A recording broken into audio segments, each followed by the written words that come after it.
Hi, we're in a different location in my studio. I didn't love the back. I have to hang some of my artwork up, but I like this angle better. I also feel like I'm closer and it's not just like half of my body awkwardly sitting there. And importantly, like I can be at my desk and also not move my desk around my room the entire time. So hopefully this footage works. I checked the settings like 3 times. We'll always do that going forward. But let's get into this episode. I'm really excited about it. Are you gonna come up? He doesn't know. All right, let's go. Oh, happy Met Gala Monday. Okay. Happy Met Gala Monday. I'm really excited about the theme. Well, okay, so at the time that I'm recording, oh, I just kicked my camera, so this could have been really bad. At the time that I'm recording, here, you can come here. Matthew's making his appearance, everyone. At the time that I'm recording this, I did watch the Met Gala all night. It was really good. The theme was like the art of tailoring. Black dandyism is what the exhibition is about. I'm going to see it in 2 weeks, which I'm really excited. And I also ordered the book. I didn't get it till like a few days ago, so I'm only a few chapters in, and I really wanted to have it. I mean, I had months to order it and then I put it off. That is on me and procrastination. There's so many things that I want to talk about, so many things bouncing around in my head.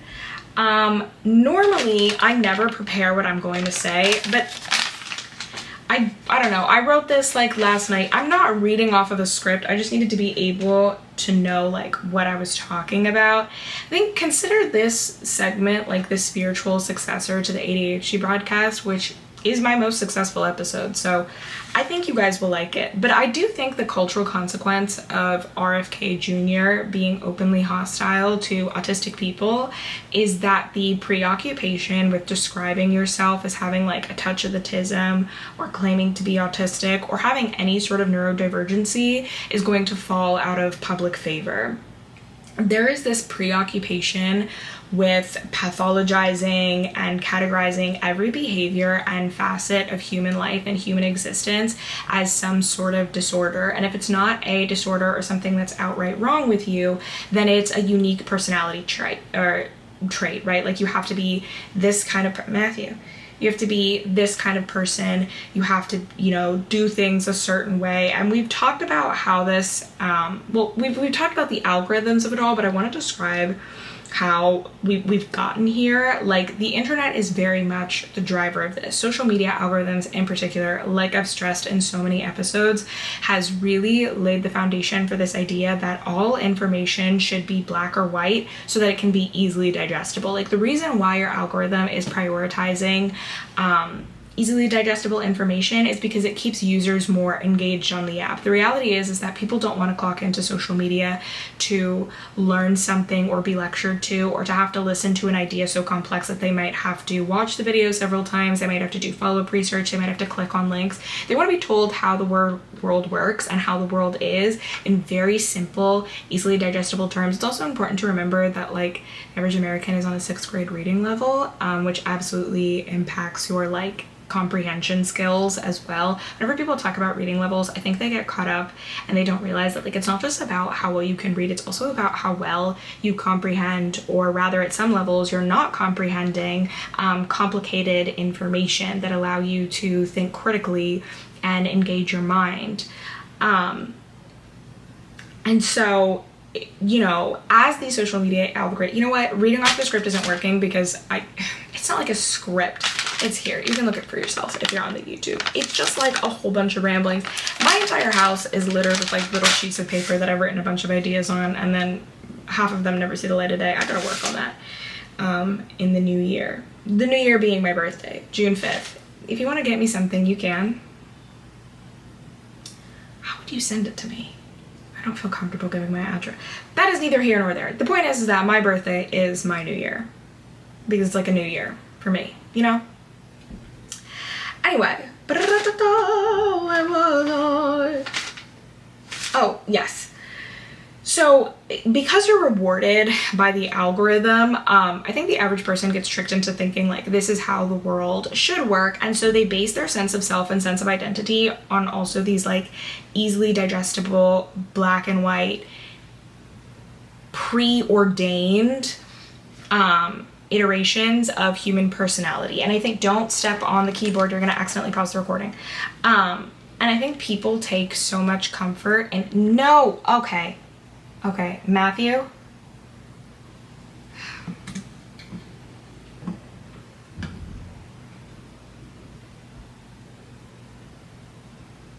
Just sit here. Yeah, just sit down. Just lay down.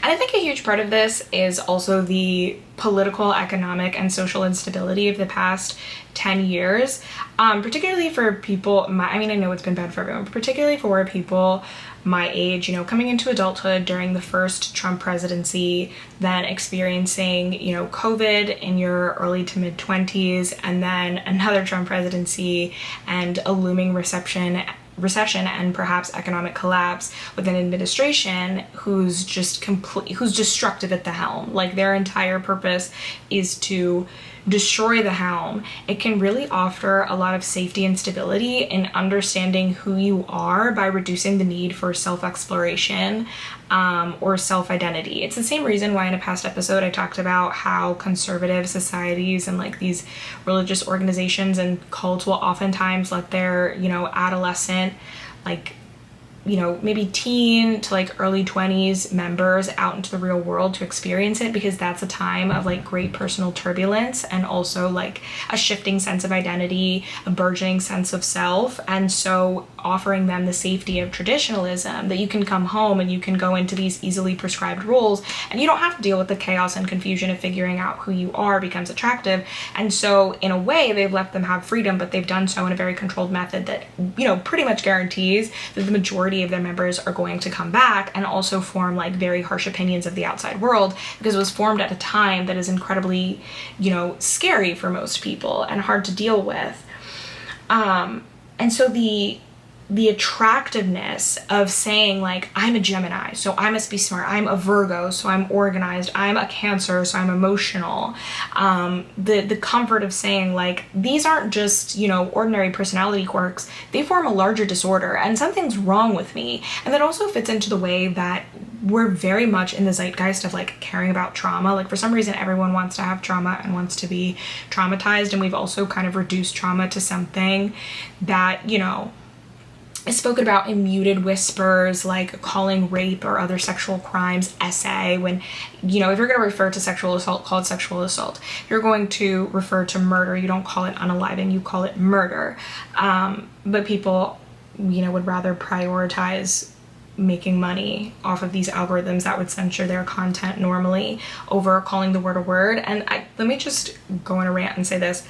I think it is incredibly disrespectful to the act. I cringe at the times in my early TikTok content that I went along with it, especially since I figured out you can say those words and TikTok's not going to do anything about it, but remove your video from the creator fund. Which the creator fund doesn't even, who cares? I get kicked out, well, I don't really upload that much anymore, but I used to get kicked out of the thing constantly. Like, who cares? You can say, murder on TikTok. You just can't make money from a video where you've said murder, and I think that's the thing that people really tend to care about. I don't know, for some reason, does money matter? I'm fucking around, obviously it does. But, this is why I cannot read off the script. But, this was a long almost 8 minute wait to get around to the autism thing. But I think autism has become particularly comforting because what autism actually is has been dulled down by the internet. And I spoke on this in the ADHD broadcast, which is why if you're a new listener, I would go back and listen to this episode, as it really informs kind of the thesis of, this segment. But it also offered preordained identity. Like, there is a reason why the neurodivergent identity online is so appealing to people, and it's not just because people want to feel seen with their disorder, which they may or may not have. Again, see the ADHD broadcast episode for my opinion on like faking it, cultural currency.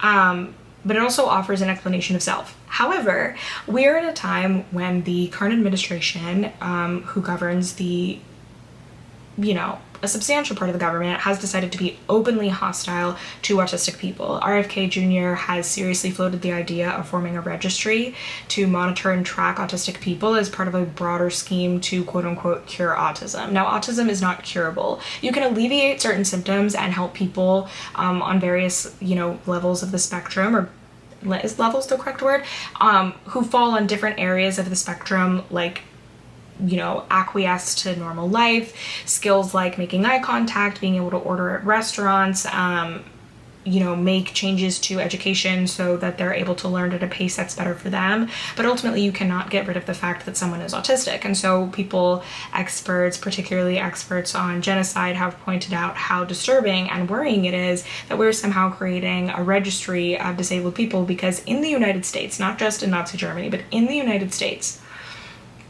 we have a terrible history of tracking disabled people to ultimately kill them. And as the threat of being actually autistic grows, it's not going to be as quirky. People will try to find a sense of self in something that isn't going to get them killed. Because if you are unaware of how disability law in the United States works, if you receive disability benefits, your income is capped. For single people, you cannot have more than $2,000 at a time. That's 2,000 American dollars at a time. For married people, that's 3,000 dollars at a time. Otherwise, you lose your disability benefits. And so keeping people on disability benefits effectively keeps them poor, because our government, with the acquiescence of the people who somehow don't see an issue with this, because we see disability, particularly like physical and disability, as some sort of moral failure.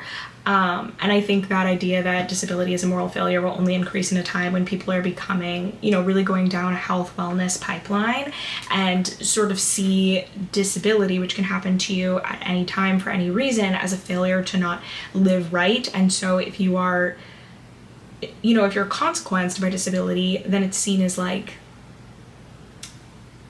it was supposed to happen to you because you weren't a good person, sort of thing. And, that's just not going to be attractive to people, as they realize that like these little quirks, which they've used to justify a diagnosis, a fake diagnosis, by the way, is putting them in harm's way. And I don't think RFK is going to stop at autism. He's made previously disparaging comments about the rise of young Black children with ADHD, and has also proposed the idea of sending them away to work camps away from their parents, which is just slavery, to cure their ADHD. Like this whole Nuerospicy thing, we're at the end of that, which I am not grateful for what's happening, but if I can find a silver lining, like we discussed in my last episode about finding and cultivating your joy, then it will be that I get to stop hearing that fuck ass term, because I hate it. I hate the idea that this made a whole episode about it, that your disorder, your disability is ultimately just like a personality quirk. And while I think people who actually have it can find joy and meaning in that, I really resent the idea that it's been taken on by other people, because make no mistake, this embrasure of like, I have a touch of the tism, actually did nothing for actually autistic people. Autistic people are still reviled, they're still treated horribly in public, and people who actually present as disturbingly autistic, when I say disturbingly autistic, I don't mean people who you watch them on Love on the Spectrum and you're like, oh, they're so cute. I mean people who are having meltdowns in public, people who are having a hard time functioning according to neurotypical standards, people who are not able to provide basic hygiene needs, or whose hygiene is impacted by their diagnosis, people who make others uncomfortable in public. That type of autism, when people present like that on the internet, they get bullied. It is not a coincidence that a lot of the lol cows, which is a term to refer to by certain creators who are essentially hate watched into infamy, because they usually are some combination of like being socially unaware, typically because they're neurodivergent, or there's someone who doesn't have the conventionally attractive appearance, rather they have the opposite. Oftentimes a lot of the lol cows are like obese, and people use caring about their health as a justification to just get off some of the worst, most disgusting jokes about fat people you've ever heard. People will watch someone's attempt to better their life and fail repeatedly, but still admirably upload their content for an audience as an invitation to mock that person relentlessly. And disparage them. And a lot of locales are just people who are obviously neurodivergent, but because they're not attractive, because they're not being presented on your screen as like cute love stories, things that you can sort of watch without thinking about any other feature of their diagnosis or their disability as jokes, right? Because people, when they've been identifying as neurospicy, they've never been identifying with this particular manifestation of disability. It's always been the cutesy, like, I was in an honors program, but I'm not like that kind of insert R word, you know what I mean? And I don't know. That's the majority of what was on the page. No more reading off of that.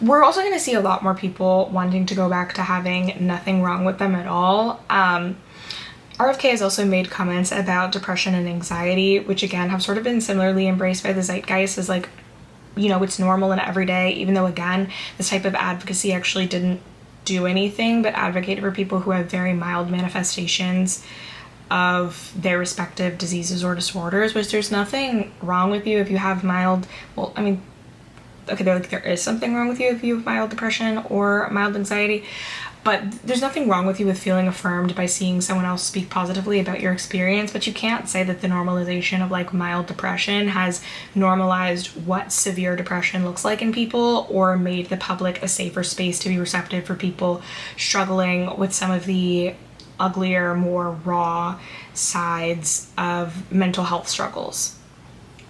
So that's just what I wanted to get off about RFK. It was just like a little something that I thought about last night, and I was like, this would be a good feature for the pod. The other thing that I wanted to follow up with next segment is like timelessness. I know I spoke about this before, but the more I think about the obsession with timelessness, and consider this the spiritual successor to the episode titled I'm Sick of the Timeless Beige, featuring Matthew, an episode where, much like this one, Matthew was heavily featured. If you're not watching this show on YouTube, by the way, you can. It's like a nice little behind the scene things, and you see a lot more of Matthew because he loves showing his ass. Literally, his anus is on YouTube now. I don't know really how to edit that out without editing out the words that I'm saying. Real freakable, if you ask me. No, I'm just kidding. But yeah, where he was heavily featured in it, and I kind of touched on the idea that the obsession with timelessness is ultimately just a desire to get away with being associated with the current political, economic, and social instabilities of our time. Like, ever since the pandemic, when, life, for whatever unknowable reason, became extremely difficult, scary, and dangerous, dastardly, debonair, no, that doesn't match at all.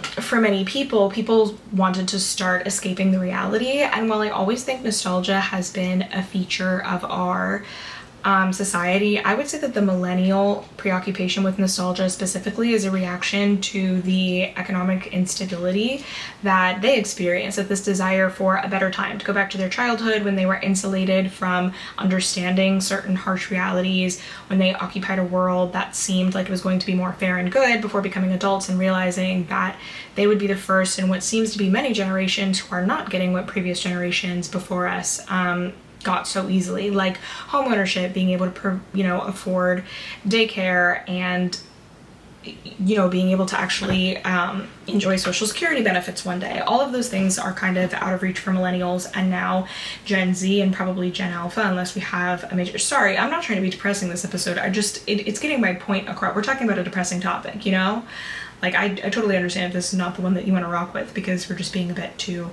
harsh, but there is something to be said about like their preoccupation with that is simply a reaction to not wanting to be here, and like be here in this time. Not like suicide, but timelessness is this idea that like I don't think people, whether they've confronted that or not, can psychologically stand the idea of being like any reminder of the fact that they are existing in 2025, because we saw some of the preoccupation with timelessness and like capsule wardrobes and stuff sort of alleviate as quarantine diminished. Like as people began going outside a bit more, people started to wear more colors, and you saw those like fun little micro trends, which I talked about this on the podcast, that I predicted in the next like 2 years, color is going to come back in a really big way. I still think that. But then as we sort of slipped into this like economic instability, or really is the economic instability caused by like, you know, the lockdowns, seemingly began to worsen for the consumer, it went back to this idea of like, you've just got to look like you could be a time traveler and you could be cool in any decade, even though still we will always be able to clock what time do you live in, because even this specific iteration of minimalism in the 2020s is still very specific to the 2020s. It doesn't look like 2008 minimalism. It doesn't look like the 2000s minimalism. It doesn't look like, you know, 1980s minimalism, because there was a 1980s minimalist movement, although it of course wasn't as big or as well remembered as like the big tacky, you know, the gold toilets and the huge shoulder pads and the decadence and the opulence and like the whole aesthetic of the yuppies, right? But I really think that people just have a hard time not wanting to be associated with it. And I also think that people don't like people don't like being judged by past standards, especially because the standard now are so unfun. I've talked about this idea of wanting to talk about for really weeks now, this idea that like people are becoming less fun. More and more people are embracing a way of life that is hostile to like human connection, but also just enjoyment based off of this like idea. And in the recommended reading, actually, for the Timeless Beige episode, if you've been keeping up, then you'll know it's an opinion piece from the Guardian, and it talks about the dangers of sort of losing yourself in the predictability of being 22 with the night routine like a grandma, even though your actual grandma probably has more socialization than you at this point. And I don't know, it's really disturbing and distressing, and I think it is just a symptom of people, like the timelessness evokes a nostalgia that distracts you from being here. I know I've said that like 3 times, but it's kind of the same reason why people keep turning to reboots. As much as Hollywood is responsible for putting out reboot after reboot after reboot, you know, they're going to revamp the Desperate Housewives series, even though that series ended when I was in like middle school. So like it's in pretty recent memory, and none of the original actors are on board because people just see comfort in repetition. It's that same reason why, you know, pre-prescribed personalities are so attractive. Somewhat knowing who the characters are, taking the work away from plot exploration or exploring new characters, like everything that you're watching in a reboot or simply just like a redo of a story. Like think about Lilo and Stitch is probably going to be a record-breaking movie, and it's probably not going to be too substantially different from the animated movie which came out in the early 2000s, except it seems like based on the ads that they made Pleakley like less trans and fun, and also with like the Stitch looks kind of weird. I don't know. It's the same story but a little bit worse, but that comforts people because they know what to expect, and so the unexpected is still occurring within the safe bubble of like, I don't have to do the work to understand this new story. This isn't threatening me. And a lot of people, given where tensions are now, don't want to be threatened creatively because self-exploration doesn't always pay. Like, self-exploration is kind of like traveling. Traveling is really amazing when it goes well, but if you've ever had a bad travel experience, if you've ever been far away from home and, you know, you've experienced like a disaster or you lose your luggage or like just something that throws off the essence of your trip, you begin to crave like the comfort and security, and there's a moment that goes through your head as someone who's had like legitimately bad travel moments of like, fuck, I wish I wasn't here, I wish I was home. A lot of people are, and some people, unfortunately, who don't have like a resilient spirit, a traveler spirit, will walk away from that experience and be like, I never want to travel again. I never want to, you know, leave my country or my state or even my city again because of these things that happened because it was so uncomfortable. Even though you could go on another trip and, well, I mean, you could have just grown from that uncomfortability in the first place, but you could also go on another trip that's amazing, but you're sort of shortening yourself by not wanting to experience anything that makes you uncomfortable or anything that question or like, yeah, I guess uncomfortable is the right word. And people are also doing that with self-exploration. Like, it's not fun to pour your all into a hobby or an identity and then maybe like a year later realize like, oh, that wasn't me. But that's kind of like the point of being alive. But so there is safety in stagnation, even if eventually, you know, all the oxygen gets sucked out of the pond and you're choking on algae. That is a more comfortable existence for some people. And I do think that if things were a bit better in the world, or if people just were a bit more resilient, we would see more of an embrasure of like the new and the different. That's not to say that nobody values the new and the different, right? Like Sinners was an incredibly new and different story, and that is getting a ton of accolades, rightfully so. I finally saw it last week. It exceeded my expectations. When I saw people bragging about it on social media, I was like skipping because I didn't want spoilers, and I'm really glad that nothing got spoiled for me this time, because I have to tell you, when I watched Succession, I knew, I don't want to spoil it in case you haven't listened, because it happened. Normally I'm pro spoiler, but I'm sorry, excuse me, I did a little burp. Oh, how foul. But I knew who won in the end from the time that I watched the first episode, and it was not as fun as watching my boyfriend, who didn't know what was happening and who was watching it with me also for the first time. Like when that reveal happened, he was like, oh my god, we have to go back and look for the warning signs. And it's like, unfortunately, like I've been picking up on them the entire time because I had no choice, and I desperately wish that like I didn't know about this, you know, this major character death in like one of the seasons. But because I had a Twitter, and because everybody was, Succession was one of those shows where you really had to catch it in live time. Kind of like Euphoria to a smaller scale, which is what pushed me to start watching Euphoria. I was getting so much of the show like dissected and picked apart for me that I just had to watch it. The point is that I avoided Sinners spoilers, and it was an incredible experience. I have been thinking about it every day and most nights because I keep having some really fucked up nightmares. Since I saw it, I'm actually going to see it again. I think it's when I saw it, it was like one of the last times that you could see it in IMAX.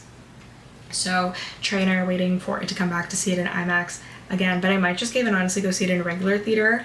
I very much want to talk about Sinners. I will dedicate an episode to Sinners. I kind of want to talk about, I just want to see it one more time to like nail down some concrete theories. It's kind of like how I've listened back to both of my Wicked episodes, but I do feel like the depth of the analysis was better after I had seen Wicked a second time. Like for that part 2, there was just something about being able to absorb the material, especially since it's such a new story and I really haven't, you know, seen anything like it. I certainly understood the references and what it was paying homage to. For now, I'll just give you a spoiler of something that's I've well thought out and something that's also in my expertise, and that's Mary, the white passing character. I've seen Mary so misunderstood on I'm sorry, I got distracted thinking about what I'm going to title this episode. That's not relevant. But I have seen so many bad takes about what Mary represents, and I just don't think people are getting it. The arc of Mary's story very much references like, okay, let's start from the beginning. There is a genre of literature. It was most prevalent in like the antebellum and Jim Crow South, and as you know, segregation was eventually phased out by the government. Stories about white passing, or just passing literature as it's called in general, phased out. But within different types of passing literature, most famously like Passing by Nella Larson, The Imitation of Life, there's a Kate Chopin.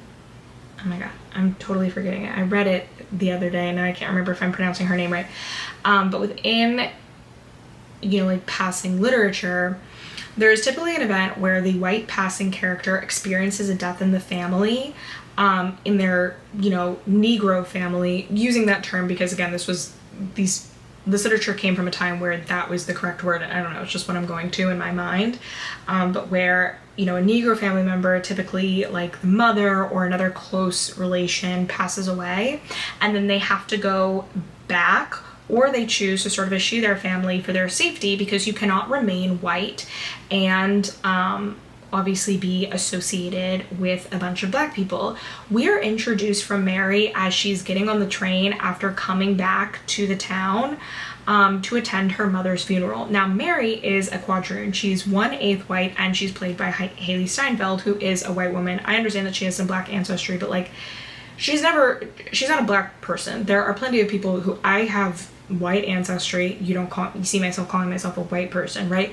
This invokes a different conversation about the fact that like race is a social construct that's completely not real, even though whenever you tell people that, they get really upset. Like, I always think about the fact that there is a exhibit that travels all over the world, and it points out the science and the fact that like race is not real, and what we understand about race is really just different, like skin tone, eye color, eye shape, the shape of certain features, the shape of our hair are merely just physical adaptations to our environment. So, you know, black people have darker skin because it is how we adjust to harsh UV light better in Africa versus, you know, white people in Nordic countries who saw very little sun, who, you know, did not have to maintain their pigmentation as they migrated out of Africa, because again, all human life started in Africa. So at some point, like, we all looked like this, and then we evolved in different ways. The shape of many Asian people's eyes is in reaction to like windier climates. Like the shape of, you know, black people's hair texture, something to do with cooling. I should have probably understood these facts at a more robust level. Anyway, the point is that there's a museum exhibit that goes all around the world, and it points these things out to people. It points out that there's no like genetic differences, and even the genetic differences that we see as a result in like, you know, like black people are more likely to have sickle cell disease, and that's just simply a reaction to malaria. It's an adaptation, or the fact that like certain diseases run within certain populations. It's not because we're different type of humans, it's because of like inbreeding and sort of, you know, social stratification and keeping things within a certain gene pool, and it makes people fantastically angry. Like, I remember when my summer camp took us to that exhibit, first of all, many parents, and this was a mixed race summer camp. There were black kids, there were white kids, there were a couple Indian kids. At least one race of parent was pissed at the idea that we had come back from summer camp and we were going home and telling our parents like, yeah, race isn't real. And the thing is, the exhibit takes care to talk about racism, right? It talks, but it frames it as like racism, and this idea that we're different is absurd because we're not genetically different. And then it goes through the science and it presents it in a very kid-friendly way. There were also protests when it showed up. Like, it was very divisive, and so people just don't really take kindly to the fact that like what you think about yourself is some sort of immutable characteristic because of the color of your skin is really not. It's a result of social like socialization, and your body, as it appears, some part of like adaptation to whatever environment you were supposed to originally be in before your peoples were moved, or, you know, someone in your ancestral line decided to voluntarily move, you know? But back to Mary, right? I don't know how we got to this point. Oh yeah, race isn't real. You have to understand that race isn't real for this analysis. But Mary goes back to her town. She associates with black people, and she does so alone. She doesn't take her husband, because if her husband found out that she was a black woman, she would face racial violence and death, right? And potentially a very brutal death, like a lynching, which it is no surprise that in the Jim Crow South, the Klan wants to lynch, smoke, and stack. Unfortunately, that was the fate for many black soldiers returning from World War I, who, having gone to Europe and having fought on the front lines, experienced much less racial discrimination. In Europe, there was still racism, but there's actually a reason why so many black people, in particular like black authors, would end up moving to Paris specifically, because they had experienced, you know, sort of a lessening of the social, of like the effect of Jim Crow and of course the segregation that's still went on in the North, and so they took comfort in Europe. They would flee again in World War II and the rise of Nazi Germany, which threatened that peaceful existence. But there is a very interesting period of time. I would love to talk more about it because that was actually my favorite class in college, and it's like my modernism, and particularly like black modernism as it was influenced by like black Americans in Europe, is some of my favorite authors, some of my favorite literature. I go back to it over and over and over again. I've kept all my books from college, but like those are the books that I don't know, I found myself reminiscing about on like a nice day on the lake after kayaking with my boyfriend. I must stay on topic. Okay. So, she doesn't go back with her husband. Doing so already is dangerous, and a lot of passing literature, whether or not the character chooses to go back to see their Black relative, is often a sign of how they want to be accepted back into the Black community. A lot of passing literature focuses on the loneliness and isolation of essentially leaving everyone that you grew up with, and most of it, again, takes place of someone who initially started in the Jim Crow South. So, there's The Vanishing Half is like a modern story of passing. I think it came out in like 2020, 2019. Very, very good. Love the book, actually. But the characters who come back to see their relative are doing so out of oh yes, I'm so sorry that I'm jumping all around. Again, I did not, like, this is not supposed to be the Sinners podcast episode. I promise I will lay this out more clearly. Okay, let's try this one more time. Give the people what they want, Alexia. A clearly thought out thesis. Boom. Sorry.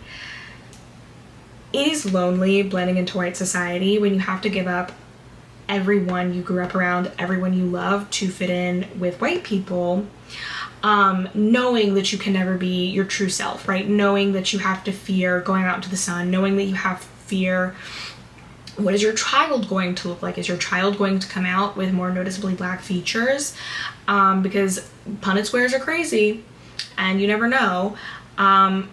Always having to keep an arm's distance, having to adopt racism yourself.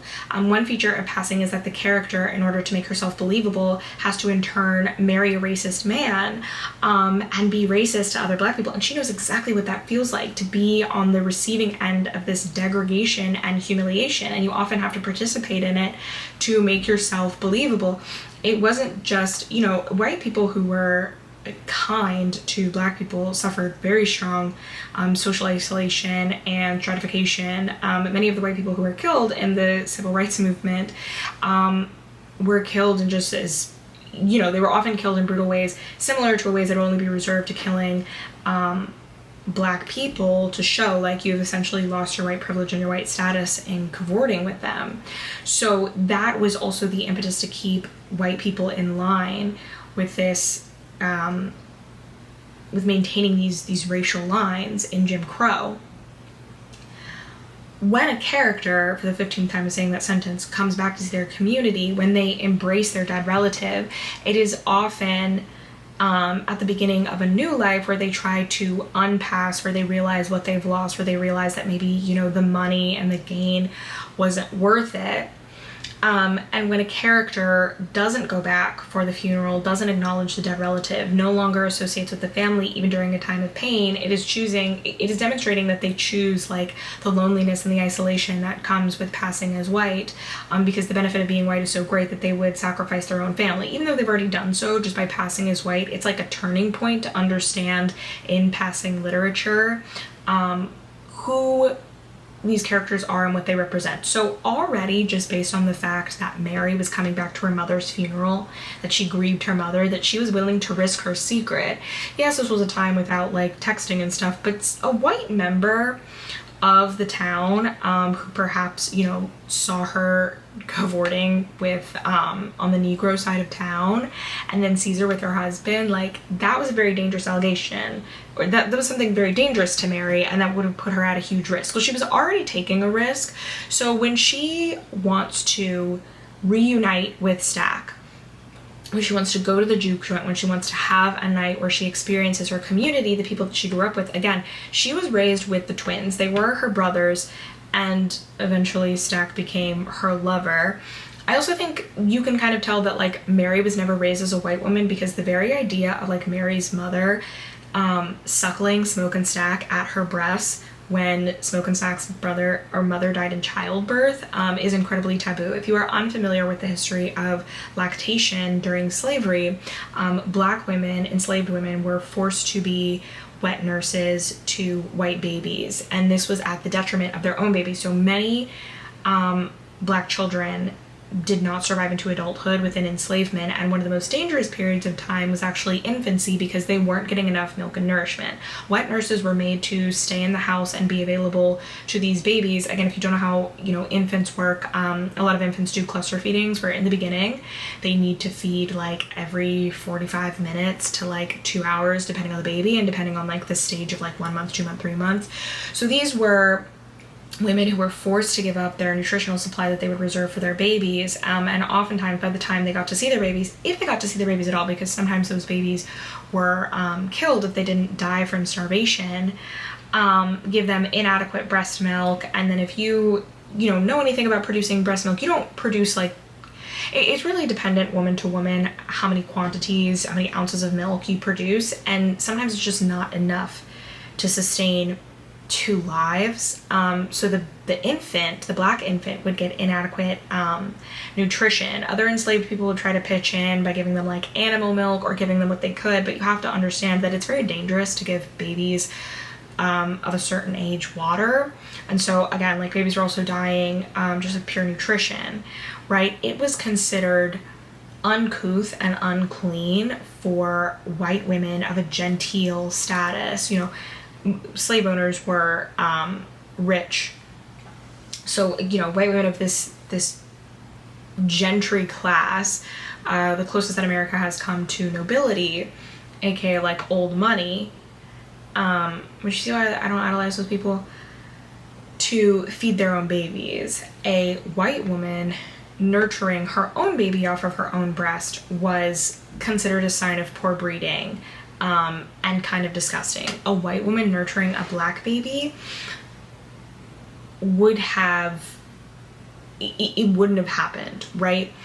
In the Jim Crow town that we're in, and also the classes of the town matter, although I'll have to talk about that in the next episode, but in the town where the white and Black people are separated, and there's that scene where Grace, the Asian woman, is sort of, you know, you see how the Chinese in the Mississippi Delta like navigated that racial barrier, being able to serve both worlds, although they were much more limited in the white world.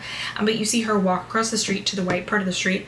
The reason why white people kept Black people so close when they claimed to hate them is because they enjoyed watching the degradation and the conditions that they forced Black people into. White people in the Jim Crow South, I'll have to expound on this more in the next episode, did not enjoy Black people being separate from them when they could not see the fruits of their segregationist efforts.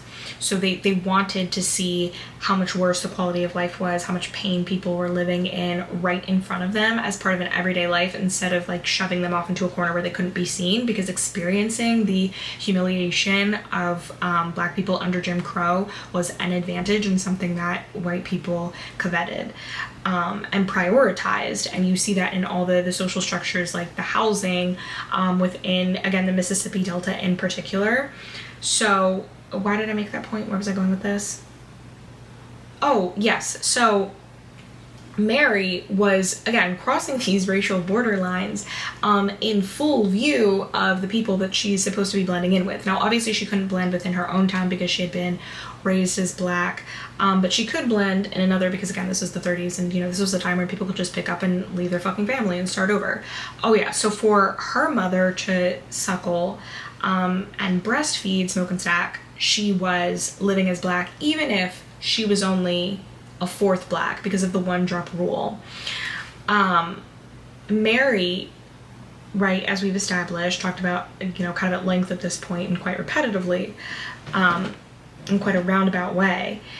That kind of reminds me of the time somebody tagged me something once and they were like, you talk like Jeremy Strong from Succession, where he just like takes a million years to get to something and he's just like throwing the thesaurus at everyone. So me-core. But she wasn't like trying to weasel into something. She was trying to reclaim her place And I firmly believe that her going back to see her Black mother, you know, had the narrative not unfolded like it was, she still would have tried to get back into Blackness, because she clearly was lonely and isolated and miserable living within her whiteness. Now, Stack's motivation for wanting her to pass as white, you also have to understand sort of the class dynamics that were at play, which I will just have to talk about in the next episode, because then that gets into like sharecropping and why I honestly could not remember which twin it was at that point, either Smoke or Stack, who told him like, you have a bright future in the historically Black town over.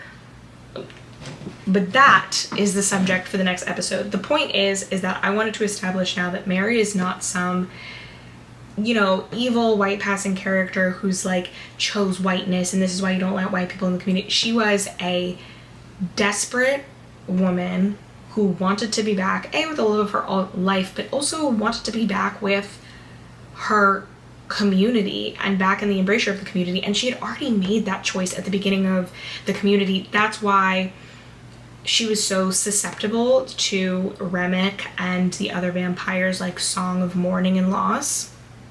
And what they offered her, you'll notice that although yes, they were violently turned without their consent, Remick did try to use mental tactics to persuade them to stay with them. It's why when she was turned, she immediately went to Stack, because what he offered was not just a lifetime of being with Stack, but a lifetime of finally being in community with each other, which had been denied to her through the choices that she and Stack made, in consideration for what she thought was a better future. If anything, this was just sort of the second time in her life that she made another detrimental choice, whether it was the vampirism of, you know, passing as white and buying into white supremacy itself, or, you know, actually being forcibly turned into a vampire and then wanting to turn her lover into that because she wanted to be with him. It is through the isolation of being passed as white, and it's a commentary on how lonely whiteness is, more than I think it's some like, don't invite everyone to the cookout. Mary was always a member of the cookout,